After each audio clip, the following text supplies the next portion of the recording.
In the several months that I had shared the Baker Street lodgings with Sherlock Holmes, I was consistently amazed by the indefatigable energy he poured into his never-ending war on crime. But my physician's eye could see the strain that perhaps another wouldn't have noticed. Thus it was one morning that I prevailed upon him to join me for a day in the country.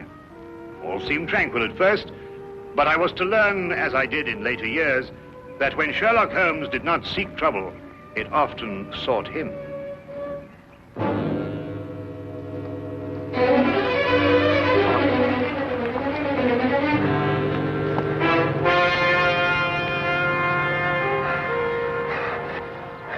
Help her. They may be coming. Steady now, we'll have you all right in a minute. What's happened to the young lady? Who are you running from? Stark. Carroll. They tried to kill me. Not now, Holmes. Perhaps we'd better get them to London, eh? My very thought. The young lady is uninjured, but she's suffering from a deep state of shock. Right. Come along.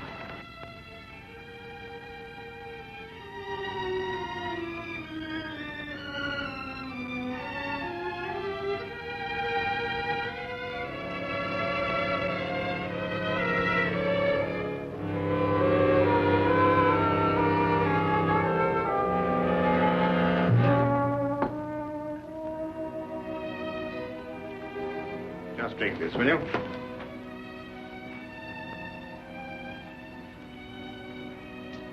Better now? Much, thank you, sir. Will she be all right, Doctor? Oh, yes, I think so. Twice last night she saved my life. Who is she? I don't know. We only met last night. I'm afraid she's mute. What, deaf mute? No, she hears and understands perfectly. How did you meet her? Well, it all started yesterday afternoon. Seems an eternity since then. I was in my office, facing the realities of my professional situation. I suppose that everyone finds his first venture into independent business to be a dreary experience. After a year of it, I'd about decided to admit failure and seek employment with some recognized firm. It was at that point that I received a client. Mr. Hatherley? His name was Colonel Lysander Stark. Had I known then what horror he was bringing into my life, I would have strangled him right then and there. Frankly, Mr. Hatherley, the commission I have come here to offer you deals with a matter of extreme secrecy. I have gone to some lengths to acquaint myself with both your professional and your personal qualifications. Personal qualifications, sir? Yes. I know you to be an efficient hydraulic engineer, but also that you are a bachelor, an orphan, and that you reside here alone in London. Why, that's very true, but I'm afraid I don't understand. You shall when I explain the assignment. Do I have your word that our conversation will go no further than this room? Of course, sir. I shall respect your confidence. Excellent. Well, then. Does £50 for a night's work appeal to you? £50? I note by your expression that you suspect some illegality. Let me set your mind at rest on that score. Exactly what do you want me to do? To repair a hydraulic press, Mr. Hatherley. A rather large hydraulic press. Well, that hardly seems unusual.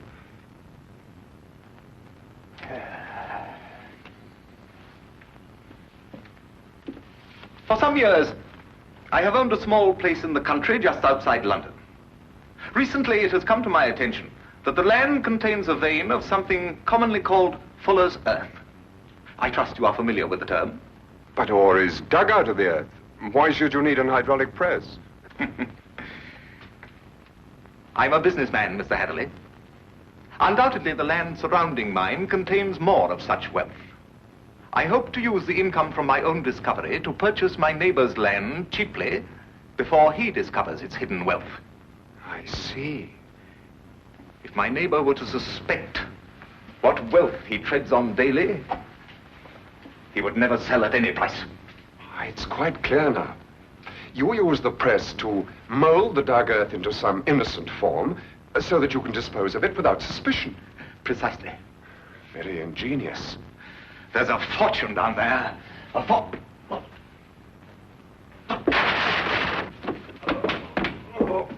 Is there anything wrong? What is it, Colonel Stark? Can I get you something?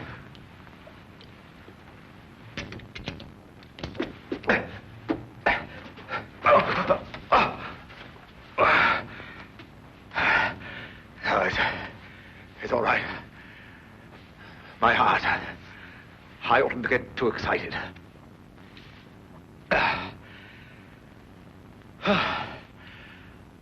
Well, I've put my trust in you, Mr. Heatherley.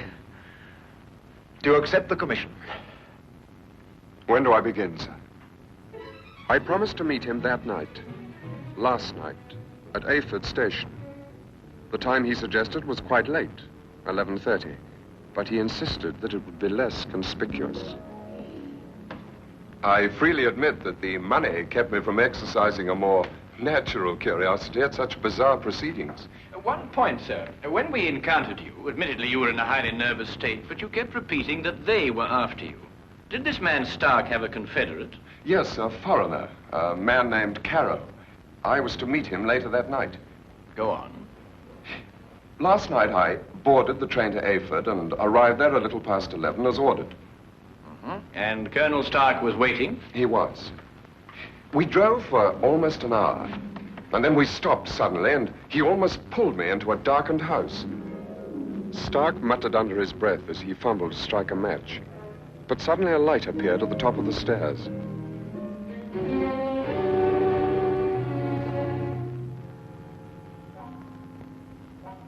It was the first time I saw this young woman, gentlemen. Even in the poor light, beauty and fear were sharp in her face.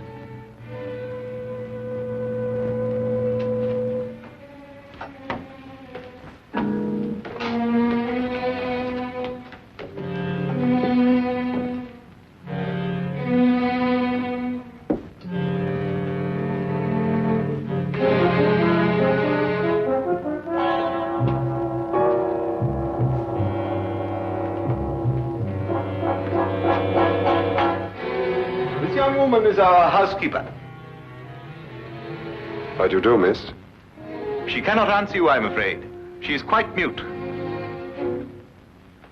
I forgot to tell you that I have a colleague, Monsieur Carrow, brilliant mineralogist. I'll fetch him for you, if you'll excuse me for a moment. By all means.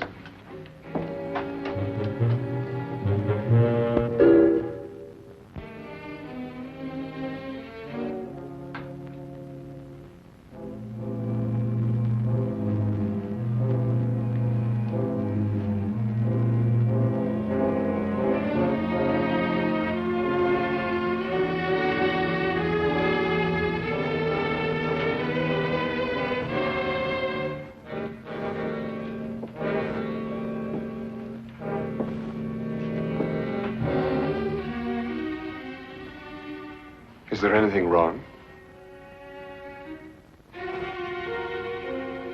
You want me to leave? Why? Are you trying to warn me against Colonel Stark?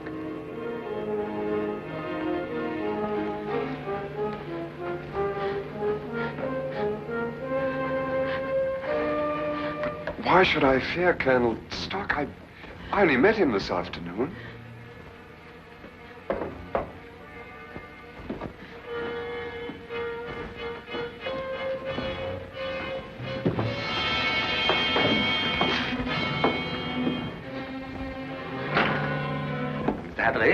I'd like you to meet my friend and associate, Monsieur Carrow. A pleasure, sir. Colonel Stark will show you our press and explain the difficulties we have. I'll join you in a moment, after I have arranged with our housekeeper for your stay tonight. Yes, that's a good idea. Will you come this way, Mr. Heatherley?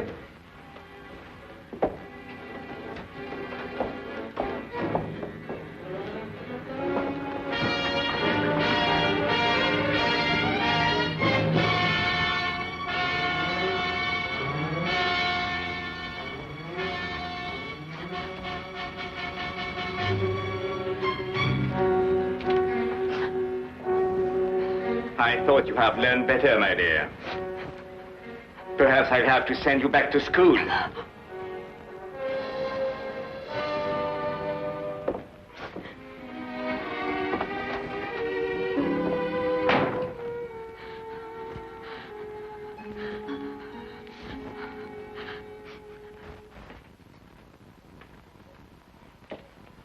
Yes, in principle, this is the standard hydraulic press. Now, I must say I've seen few as large. Indeed. And so it has the work of 4 ordinary presses. I think I told you that time is my greatest foe.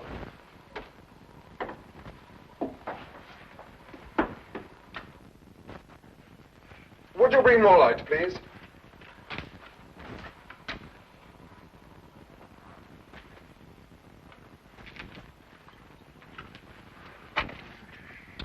Wood.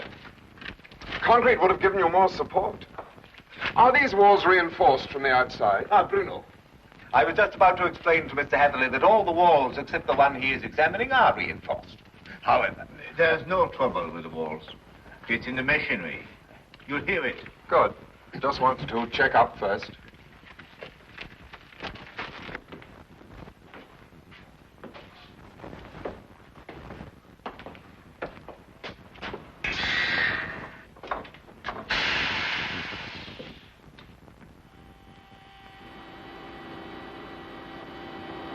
Now listen.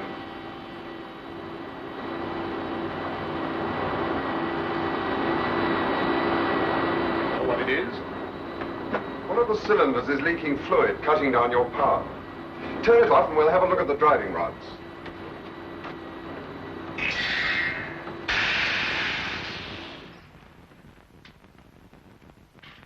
I knew what I was after, and the rest proved to be no problem. Of course. You knew by then the true purpose of the press. Not quite.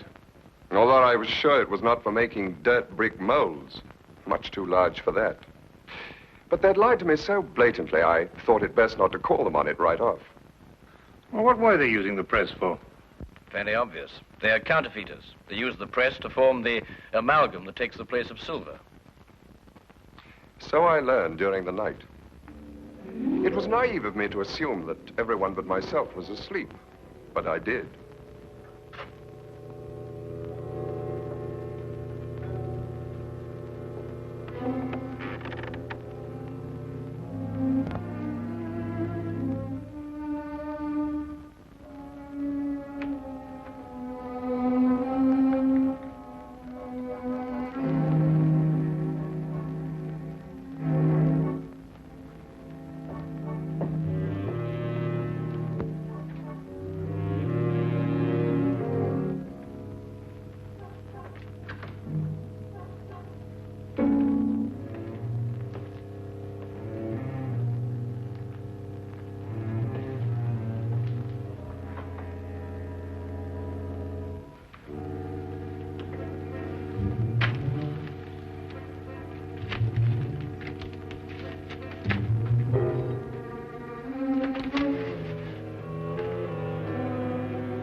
It's amalgam, Mr. Hatherley.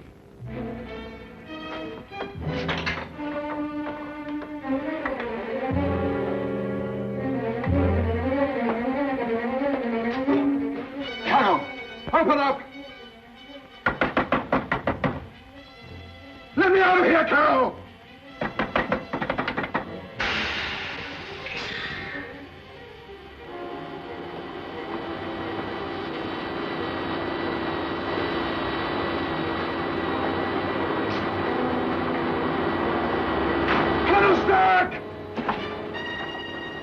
No one knew better than myself what that sound meant.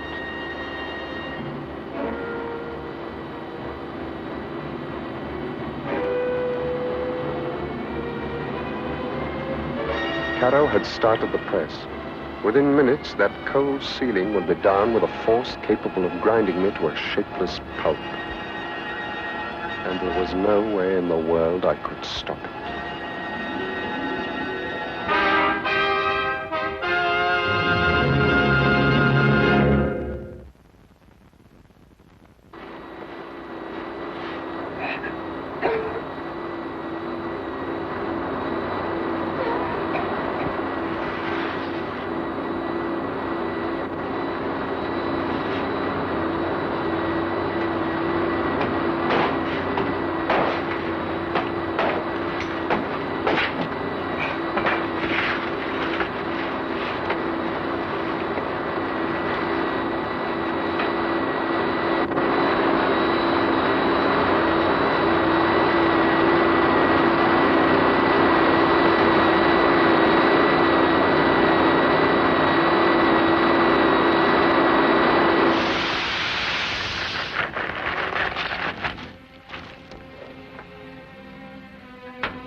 will come with me.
What is this?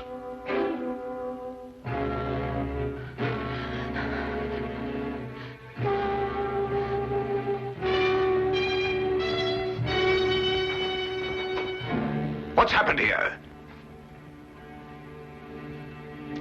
Bruno!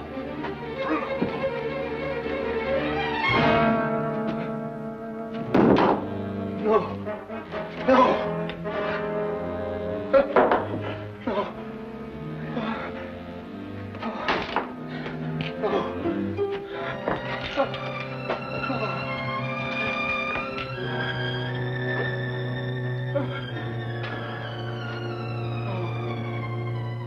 That's almost the last lucid recollection I have.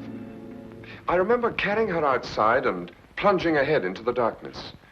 Then you have no memory of going through the woods? Almost none. The next thing I remember, you and Dr. Watson were bending over me. Are you all right? She screamed. Did you hear her? Yes, quite clearly. Please, don't let them send me back. I can't bear it. There now. Brandy, Holmes, will you? There. That's right. You'll be all right. Here, drink this, will you? Now, Spencer. Now, tell me, do you know this gentleman? Yes, Mr. Hatherley. Oh, you can speak. Oh, why last night did you pretend? I wasn't pretending. I've been unable to speak for a year. Excuse me, Miss, Connors. Ruth Connors. Miss Connors. I gather that the events of last night gave you a shock, rather like a shock you received a year ago. Yes. When I saw the gun in Colonel Stark's hand, and it was pointed directly at me, a year ago, another young man visited us to fix the hydraulic press. I see. What do you know about this other young man? I was standing there, watching, when all of a sudden Colonel Stark fired his gun straight into the other young man's face. Why didn't you go to the police? I did. But first I must tell you that Mr. Carew is my uncle and guardian. He's my only living relation. And when I witnessed the murder, he fell upon me, repeating over and over, "You must never say a word. You must never say a word." But the first opportunity I had, I ran to the police. What did they do? Nothing. Because from that moment to this, I've been unable to utter a sound or speak a word. It was as though my throat was frozen up. Incredible. I have heard of this before. The worst of it was, my uncle learnt of my attempt to inform on him and had me committed to Bedlam. The insane asylum? I spent 6 long months there, 6 horrible, unforgettable months before they released me in his custody. After that, he forced me to do his bidding by threatening to send me back. Send me back to school was the expression he used. Why, that's horrible. Very. And I think it's time we called in our old friend, Inspector Lestrade. If only to deal with this man, Carew. You're not forgetting Stark, are you? Oh, I expect we'll find his remains, Watson. The loss of his medicine undoubtedly saved England the cost of executing him. Well, come along.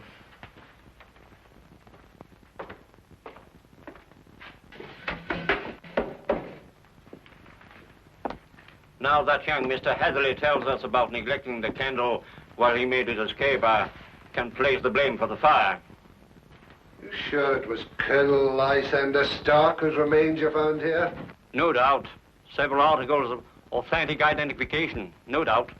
Anything else? No, Inspector. Sorry. All right, thank you, Constable. Now where's Holmes got himself to? He just went down to the station. He said he'd be back in a minute. Look here, if Holmes thinks he can do... I'm sorry to keep you all waiting. Well, everything's settled, Lestrade? About as settled as it's likely to be. Stark's dead. Carrow's escaped. The only thing now is to go back to London and put out an alarm for him. Oh, dear. Well, tell me, what about the money? What money? Well, you know, the money they were making, the counterfeit. Have you found any? Well, no. Oh, I suppose Carrow took it with him. Well, the man would have to be pretty desperate indeed to even bother with real money, let alone counterfeit. What are you suggesting, Holmes? Miss Connors, the only carriage used here is the carriage that Mr. Hatherley rode in. Is that right? Why, yes, I think so. I see. And that carriage has been in the livery stable since last night. Thanks to an obliging constable, I found one of Mr. Carrow's footprints. But there was no trail of similar prints leading away from the house. Mark you, I didn't imagine that he would try and make his escape on foot. How did he get away, then? He didn't, my dear fellow.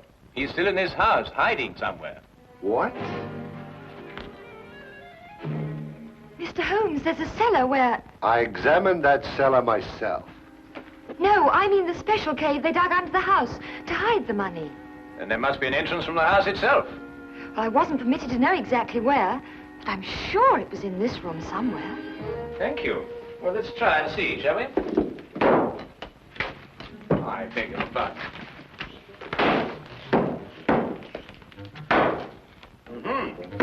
What have we got here?